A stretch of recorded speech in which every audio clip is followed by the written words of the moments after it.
Super Bowl 53 is coming up this Sunday, but a controversial call from a game 10 days ago is still all anyone can talk about. Referees did not call this hit a penalty in the NFC Championship game, and the NFL later admitted they should have. It likely cost the New Orleans Saints a trip to the Super Bowl. 10 days after the hit, NFL Commissioner Roger Goodell addressed the controversy. Whenever officiating is part of any kind of discussion post-game, it's never a good outcome for us. We know that, our clubs know that, our officials know that. But we also know our officials are human. We also know that they're officiating a game that moves very quickly and have to make snap decisions under difficult circumstances. And they're not going to get it right every time. As I say, they're human.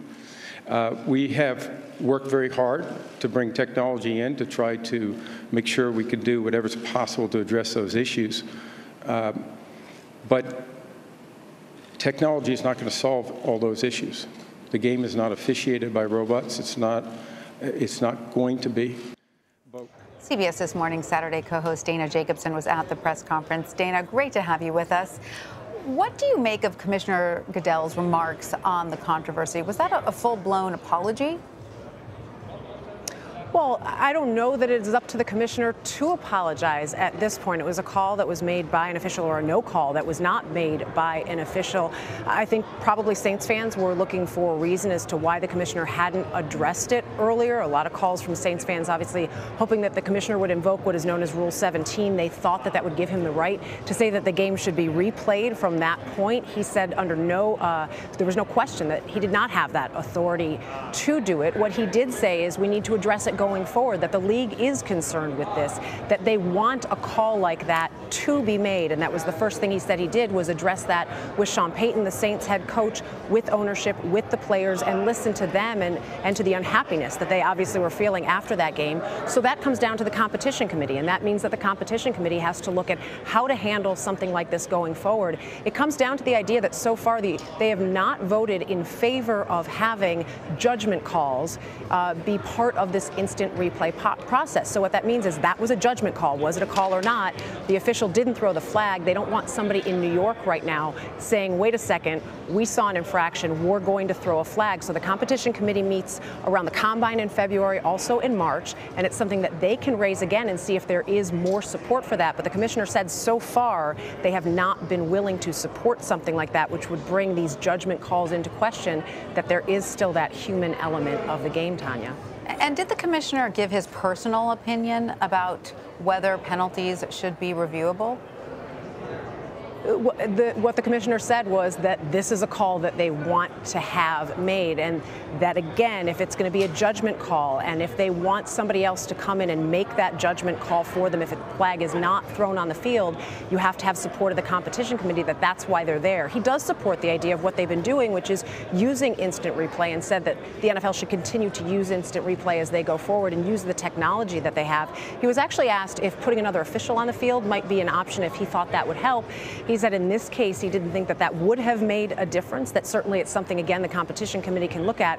But when you put something in front of the competition committee, there are 32 members, 24 of them have to support it, and so far they haven't wanted that to happen. We'll see if after this call, because it's had so much attention, if maybe that will change a little bit and that replay may take that next step forward into some of these judgment calls. Yeah, could be the call that breaks the camel's back. And Dana, what else did Commissioner Goodell address that you found interesting? I mean, there are a few things. We learned today that the halftime news conference that's usually held, so it would have been a news conference by Maroon 5. It's usually held on the Thursday of Super Bowl week. That was canceled. The commissioner was asked why that was canceled. Was there any part of that, was it due to the backlash that they had seen due to Colin Kaepernick and some of the social justice issues and some of the performers and artists out there saying that they were supporting Colin Kaepernick and wouldn't perform in the Super Bowl?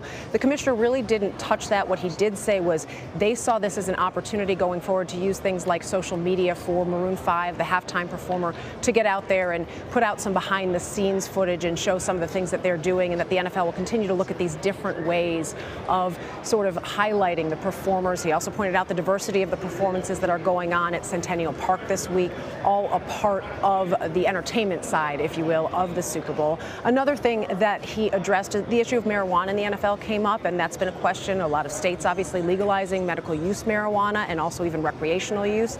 And he said the NFL is going to continue to work with medical professionals as they go forward in looking at some of those issues. And then there's the globalization of the game. We've seen games it played overseas, obviously played in London. People wondering if a team will go there. That's really a big question. He said they're just not there yet, because the question comes up, what would that team do when it comes to playing its regular season home games, and what would that mean for other teams that are visiting? And he said until we feel really comfortable in that, we can't go forward with a team there, but they'll continue to play games there and love the support that they're getting. Also, we'll see a game in Mexico City next year. We were supposed to see one this year. It didn't happen because of field conditions, but we see it with so many of our sports leagues, certainly the NBA and the NFL, this idea of the globalization of the game, and that it's good for the fans, and the more fans that they can reach, the better. So those were just some of the other issues that he addressed here today. Exporting American sports. All right, Dana Jacobson, always a pleasure. Thanks so much for being with us. Thank you.